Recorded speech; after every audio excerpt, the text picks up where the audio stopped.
Segirinya afudde naye Kadingo ne gurupu yo abaagala emirambo okusinga abalamu tetubalaba nga mutijja.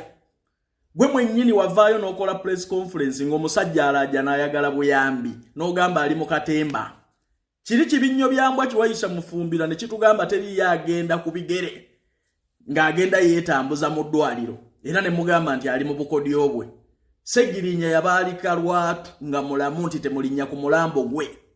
Era bwe tulabirayo kawayiswa mufumbiro akalemererwa wadde okufuna obululu obusatu ewaabwe busoga tukayirenga enfuufu. Omusajja mwamulijectinga mwe mwennyini mwamukomereranga omusajja agenda abadde Lubaga bbanga ki ani yali alinnyeeyo. Mwe mwenna abeefuula batwagala mulambo tulumiddwa nnyo mutubuulire ebbanga Segirinya lyabadde mu ICU lyabadde mu ddwaliro e Lubaga okumpi mwezi mulamba mwali mulinnyeeyo. Nalabye Kadingo ya positinze dabuukidde ayagala emirambo. Mwennyini mwatuuza press conference ne mutuga omusajja ali mu katemba. Mwawala n'omusajja lwa achievements n'ebintu bye yakolera abantu mu bwangu. Nga ne ssente ze baamuwa okugula emmotoka n'amasuuti n'akulaga nti agula ambulance. N'alyoka akuteekako competition Kadingo nti gwe ebbanga lyonna lye wali mu parliament tolina kye wakolera abantu ba constituency yo.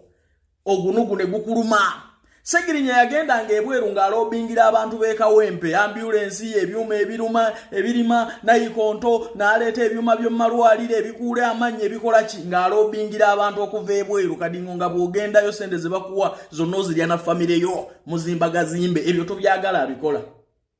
Mwawa Segirinya ddiiru ne Ssewanyana gye yagaana ey'okukwata abavubuka bagende bookya ebicupa bagende bookya amakubo. Ekyokubiri mwabatuma ne mu bijambiya nga gw'oli mu kwegadangana mukazi wo ku beach e Busaabala. Olwaleero bwe mwefuula abanyolo era kulumbe tugenda kubeerawo ng'abaswati team tulabe gye guggwera. Tubalabe nga mwefuulwa abalumwa ng'omusajja abaddeawo nga temulinnyayo. Gwe n'okugenda e Kenya kwali kuswala nnyo omusajja wamuwaliranirawo day one. Tetubalaba nga musimpasayizinga we know you well. Omusajja abadde wano nga temumwagala nga mumuliisa kakanja mwamuwa obutwa. Ate yo ye fayiro gyendeeta. Obutwa mwabumuwa. Buli awo magere. Omwana we yabuliira naye nga kikyatakolera. Kadingo omwana we yakuwanika. N'akolanga ziraivu. Bwa insinuating abantu bw'abakumamu omuliro nti bakusse n'akufunira amasannyalaze. Bwe watuuka waggulu wakwatagana n'abasoga bawayiswa mufumbirwa kumumanyiira. Omwana mumusse temwamwagala mwamulijectinga kati mwegenda kwefuula abamwagala naye tubalaba kulumbe tujja. Kadingo tujja ojja kukakasa baswati team. Wama yagala okugenda okwepakasiza saagala kuleka mukisa gw'abafere kukubba tutwala abantu ng'atera akasente kooteekamu nga visa ekuli mu ngalo. Kati twetaaga abavubuka abasobola okuvuga piki.